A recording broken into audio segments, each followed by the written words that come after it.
देखो, सुनो और समझो।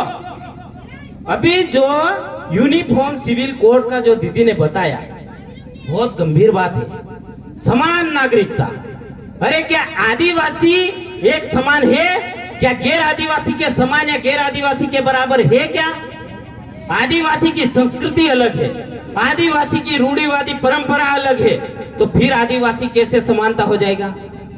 मुसलमान को यदि बोल दिया जाएगा कि तुम्हें इस देश में रहना है तो तुम्हें समानता जो नागरिक संहिता जो कानून ला रहे वो अपनाना पड़ेगा। ईसाइयों को बोल देंगे, सिखों को बोल देंगे, सिख तो लगभग उनके धर्म के अनुयायी होते हैं। उसी प्रकार से अगर आदिवासियों की जो 5वीं अनुसूची, जो 6ठी अनुसूची की जो हम बात कर रहे हैं, 10 राज्यों में 5वीं अनुसूची और 4 राज्यों में 6ठी अनुसूची है, उसको खत्म करने का सबसे बड़ा प्लान है इस देश में।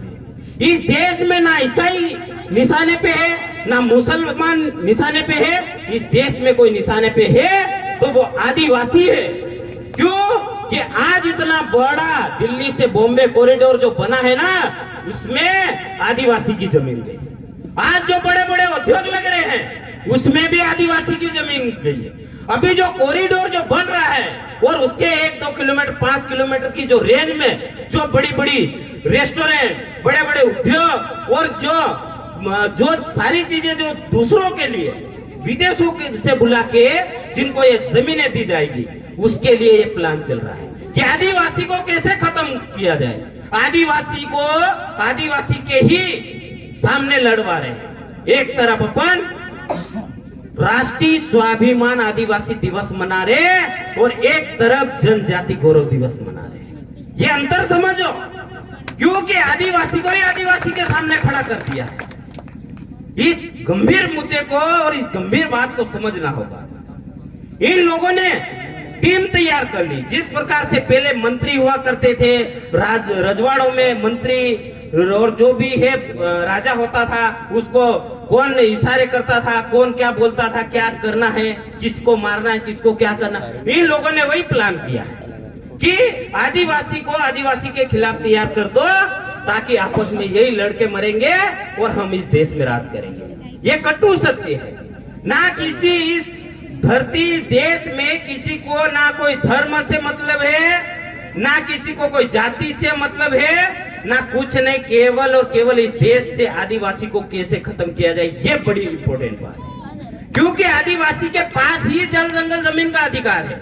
जिस क्रांतिकारी की अपन बात कर रहे हैं, टंट्या भील का आर्टिकल ब्रिटिश अखबार में छपा था और ब्रिटिश अखबार में आर्टिकल छपने के बाद क्रांतिकारी बिरसा मुंडा ने उनका आर्टिकल पढ़ा और उनके शहादत की जो पूरी स्टोरी थी उन्होंने पढ़ी। उसके बाद इन्होंने ये कदम उठाया था कि मैं भी कुछ समाज के लिए करूंगा। मेरे भाइयों, आप इतने हो, बहुत हो। दुख है कि आने वाली पीढ़ी अपनी बहन बेटियों को आज की इस तारीख में कौन से सरकार पे हम आरोप लगाए। आज देखिए 47-48 विधायक, 6 सांसद मध्य प्रदेश में, केवल नाम मात्र है, नल्ले है, नल्ले खुले बोलूंगा, नल्ले है। चूड़िया पहन ले लीजिए और सबसे बड़े जिम्मेदार वो होंगे जो आदिवासियों का गला घोटेंगे। क्योंकि आज विधानसभा लोकसभा में जो आवाज नहीं उठा रहे ना, आज उनके ही कारण आदिवासियों का खात्मा होगा। क्योंकि जो लोग ये अनुमान करते हैं कि हम 24-25 की जो दिवाली है वो मनाएंगे ना, यही है। उस चीज को समझिए। धारा 370 हटाई, किसी ने आंदोलन नहीं कर सके, कि कोई कुछ नहीं बोल सका। क्यों ना? क्योंकि पूरा वहां बल तैनात कर दिया। उसी प्रकार से जब आदिवासियों की जमीन, आदिवासियों के कानून जब खत्म कर दिए जाएंगे, तब भी हम कुछ नहीं कर सकेंगे। ये आखिरी सेली जुगना सेला वारा, यानी ये समझ लो कि ये आखिरी, मेरी मतलब भविष्यवाणी मैं तो नहीं कर सकता हूं, लेकिन मेरा एक अनुमान कहता है कि शायद हो सकता है ये आखिरी चुनाव हो। इसीलिए जागो, वो समय रहते जहां समाज की बात आती है, एक हो जाइए समाज के लिए। ओनली